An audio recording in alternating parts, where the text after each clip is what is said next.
তুমি কি আমারে চেনো নাকি? তুমি কারে ভয় দেখাও? তামাম পৃথিবীর সমস্ত কাফেরদের উপরে আল্লাহ রাব্বুল আলামিন আমাকে বাঘ বানায় পাঠিয়েছেন। তরবারি দিয়ে প্রমাণ হবে, মুনাফিক বলে তুমি আঘাত করো, কয় না আক্রান্ত হলে পরে তা করি জবাব দেব। এরপরে মুনাফিক আঘাত আনতে লাগলো। হযরতে আলী সমস্ত রণকৌশল দিয়ে আঘাতগুলি তিনি ফিরিয়ে দিতে লাগলেন। এরপরে হযরতে আলী বলছেন, মুনাফিক এবার তৈরি হও আমার আঘাত সহ্য করার জন্য। হযরতে আলী জুলফিকার তুলে আঘাত করলেন। এক আঘাতেই দেখা গেল মুনাফিকের মাথা থেকে শুরু করে শরীর টুকরা হয়ে গিয়া হযরত আলীর তরবারির মুঠা পর্যন্ত মাটির ভিতরে গেড়ে গিয়েছে। পরে দুর্গ দখল হয়ে গেল। পরের দিন আল্লাহর নবী বলেন, আলী শুনতে পেলাম তোমার ঢাল ভেঙে গিয়েছিল, তারপরে তুমি যুদ্ধ করলে কি দিয়ে? হযরত আলী বলেন, হুজুর আবুস দুর্গের ওই কবাতটা, লোহার কবাতটা বাম হাতে নিয়া আর ডান হাতে তরবারি নিয়ে লড়াই করেছি। হুজুর বলেন, কি করে মানুষ কেমনে এত বড় দুর্গের লোহার কবাত হাতে নিয়ে যুদ্ধ করে? একটু দেখাও তো দেখি। হযরত আলী গতকালকের মতো বাম হাত দিয়া ধরেছেন, নামাতে পারেন না। এবার ডান হাত দিয়া ধরেছেন, নামাতে পারেন না। ডান আর বাম দুই হাত দিয়া সমস্ত শক্তি দিয়ে এমন জোরে টান বেড়েছেন, প্রতিটি লোমকূপের গোড়া থেকে ঘাম বেরিয়ে এসেছে, এক চুলো নড়াতে পারেন নাই। হযরত আলীর মুখখানা মলিন হয়ে গেছে লজ্জায়। হযরত আলী রাদিয়াল্লাহু তাআলা লজ্জা পেয়ে গেছেন। রাসূল পাক সাল্লাল্লাহু আলাইহি ওয়াসাল্লাম বলেন, আলী লজ্জা পাওয়ার কোনো কারণ নাই, চিন্তা করার কোনো কারণ নাই। তোমার নিজস্ব শক্তি দিয়ে তুমি লড়াই করতে পারো নাই। এত বড় লোহার দরজা নিয়ে খবর নিয়ে মানুষ সেভাবে লড়াই করতে পারে না। আল্লাহ তার দ্বীনকে বিজয়ী করার জন্য তোমার ভিতরে আল্লাহ রাব্বুল আলামিন ক্ষমতা দিয়েছিলেন। জোরে বলেন সুবহানাল্লাহ। আল্লাহ রাব্বুল আলামিন এই জিহাদের ময়দানে যখন মানুষ আসে, আল্লাহ তাদের উপরে মদদ দান করেন। আমার বন্ধুগণ, আল্লাহর দ্বীনকে জমিনের উপরে প্রতিষ্ঠিত করার জন্য যদি আমরা আজও যদি ঐক্যবদ্ধ হই দ্বীন কায়েমের জন্য, তাহলে আল্লাহ রাব্বুল আলামিন আমাদেরকে মদদ করবেন। আল্লাহ পাক কোরআনে কারীমের মধ্যে বলেছেন, ওয়া কানা হাক্কান আলাইনা নাসরুল মুমিনিন। মুমিনদেরকে সাহায্য করা আমি আল্লাহর জন্য ওয়াজিব হয়ে যায়। জোরে বলেন সুবহানাল্লাহ। মুমিনদের জন্য সাহায্য করা আল্লাহর জন্য কি হয়ে যায়? ওয়াজিব হয়ে যায়। বাইরে একটু বৃষ্টি সহ্য করেন না, খুব বেশি বৃষ্টি, আচ্ছা ওই এটা রহমত। এটা কি রহমত? আমার ভাইরা, জিহাদের ভিতরে সাহাবায়ে আল্লাহর জান্নাতে যাওয়ার জন্য তারা জিহাদ করেছেন। তারা দেশ দখলের জন্য জিহাদ করেন নাই, দ্বীন প্রতিষ্ঠার জন্য লড়াই করা ফরজ। দ্বীন প্রতিষ্ঠার জন্য লড়াই করা কি দরকার কি? আর এই ফরজ দায়িত্ব পালন করতে গিয়ে যদি কেউ মারা যায়, তাহলে কোথায় যাবে? ওই শাহাদাতের মত হচ্ছে একটা সেতু বা একটা ব্রিজ, একটা সাঁকো, এপারে দুনিয়া, ওপারে আল্লাহর জান্নাতুল ফেরদাউস। জোরে বলেন সুবহানাল্লাহ। এই জন্য হযরত ওমর ফারুক রাদিয়াল্লাহু তাআলা সব সময় দোয়া করতেন, আল্লাহুম্মা রযুকনি শাহাদাতান ফি সাবিলিক ওয়াজআল মাউতি ফি বালাদি রাসূলিক।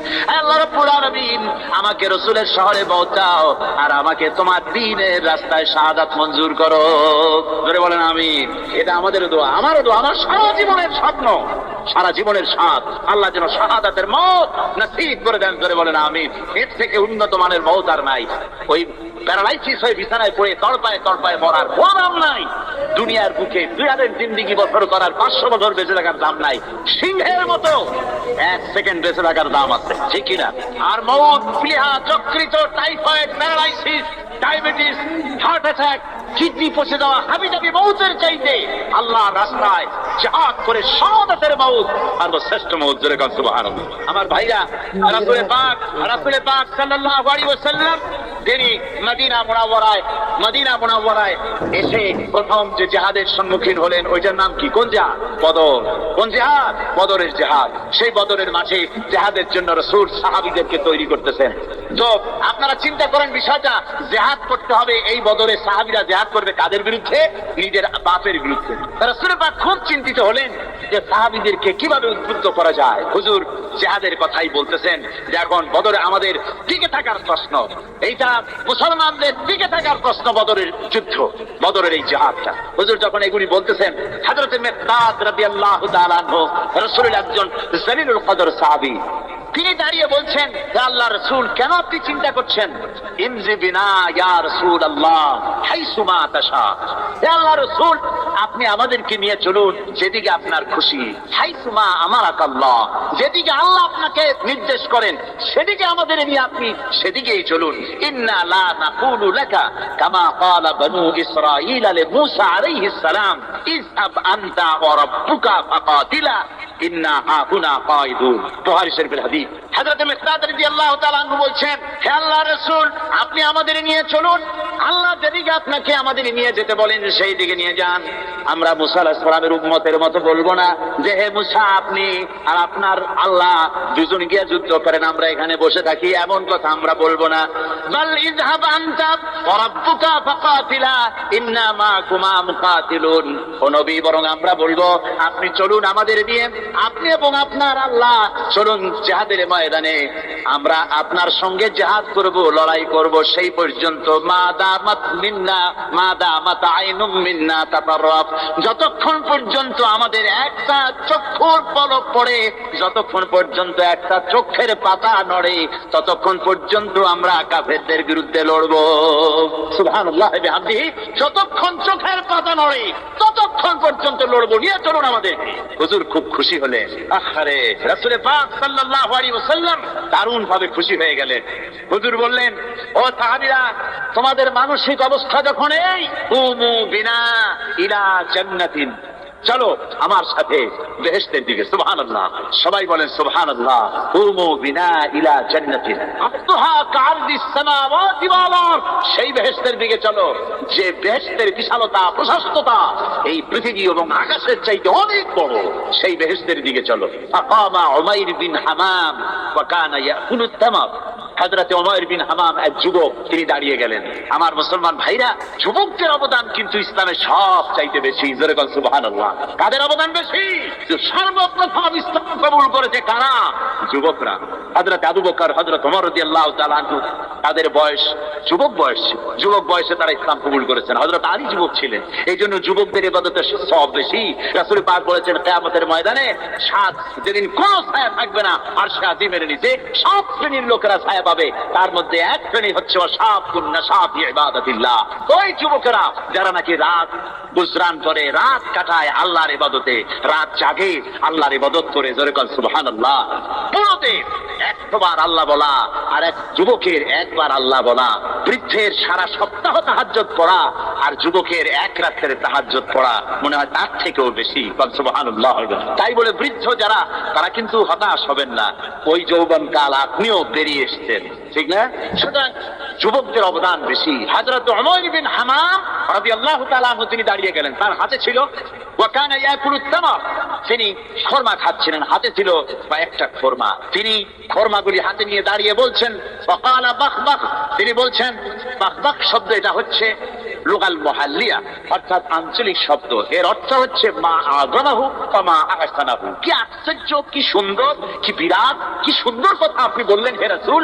জান্নাতুন আরদুহা কাআরদিস সামাওয়াতি ওয়াল আরদ, এমন বেহেশত তো পাওয়া যাবে জিহাদ করলে যে বেহেশতের বিশালতা প্রশস্ততা এই বিশাল আকাশের চাইতে, জমিনের চাইতে বেশি।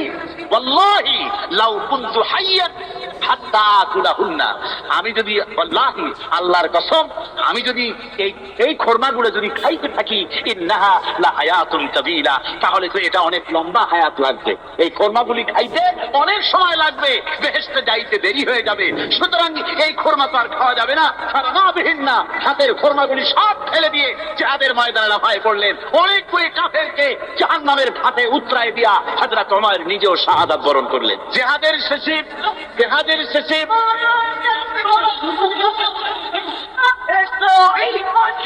শেষে শহাদায়ে বদরের সমস্ত শহীদদের লাশ এক জায়গায় এনে সাহাবীরা বললেন, হে আল্লাহর রাসূল, আপনি যখন জান্নাতের বর্ণনা দিতেছিলেন তখন যে যুবকটা খরমা খেতেছিল আর জান্নাতের আশায় হাতের খরমা ফেলে দিয়েছিল, যে খরমাগুলি খাইতে গেলে তো সময় লাগবে অনেক, বেহেশতে যেতে দেরি হয়ে যাবে, এই কথা মনে করে হাতের খরমা থেকে ফেলে জিহাদের ময়দানে সে শাহাদাত বরণ, যে যুবকটি জিহাদ করেছিল তার লাশে সেও শাহাদাত বরণ করেছে।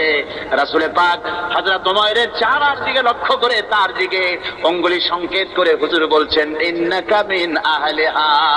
ও উমাইর, যে বেহেশতের জন্য তুমি খরমা খাওয়ার ধৈর্য ধরতে পারো নাই, আমি নবী সাক্ষী দিচ্ছি তুমি সেই জান্নাতের অধিবাসী। আমার ভাইরা, ওই জান্নাতে যাওয়ার জন্য, আল্লাহর দ্বীনকে প্রতিষ্ঠার জন্য আমাদেরকে ঐক্যবদ্ধ হতে হবে। আল্লাহর দ্বীনের জন্য আল্লাহর নবীর যে আদর্শ, সে আদর্শ প্রতিষ্ঠার জন্য এগিয়ে আসতে হবে। যদি আমরা তা করতে পারি, আমরা সংখ্যায় কত, আমাদের অস্ত্র আছে কি নাই, আমাদের জনবল কত, আমাদের সৈন্যবল কত, এগুলি প্রশ্ন না। প্রশ্ন হচ্ছে ওয়ালা তাহিনু ওয়ালা তাহজানু ওয়া আনতুমুল আলাউনা ইন কুনতুম মুমিনিন। কোনো ভয় নাই, কোনো চিন্তা নাই, যদি তোমরা মুমিন হও আমি আল্লাহ তোমাদেরকে বিজয়ী করব। জোরে বলেন সুবহানাল্লাহ। عن ابن عمر رضي الله تعالى عنهما قال قال رسول الله صلى الله عليه وسلم لا حسد إلا على اثنين। হযরত ইবনে ওমর রাদিয়াল্লাহু তাআলা আনহু বলছেন, দুই ব্যক্তি ছাড়া কারো সাথে ঈর্ষা করা যায় না, প্রতিযোগিতা করা যায় না। সে দুই ব্যক্তিকে এক ব্যক্তি